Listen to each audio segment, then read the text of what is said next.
नमस्कार. तर संध्याकाळचे वाजलेत आता 7:30 आणि मी निघालो सर्व बॅग पॅक करून चिपळूणला.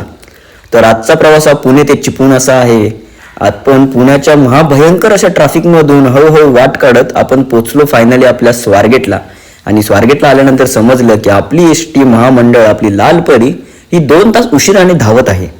तर गाडी 2 तास उशिराने आपल्याला एकदाचं बसायला भेटलं आणि बसल्यानंतर आज आपल्या प्रवासात आपल्या सोबत होते ते म्हणजे हा छोटू विठू आणि मोठा त्याचा भाऊ. तर रात्री 12:15 वाजता भूक लागली म्हणून म्हटलं त्याला भेळ खाऊन घेऊया. आणि नंतर हे दोघे जण तर तराट झोपले होते, पण परंतु मला काही झोप येत नव्हती. त्याच्यानंतर प्रवासात मजा घेत घेत अखेर 6:45 वाजता मी स्टॉपवर उतरलो.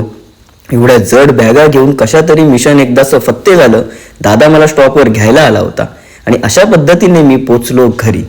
चला भेटू पुढच्या व्हिडिओमध्ये लग्नाची लगबग बघायला. तोपर्यंत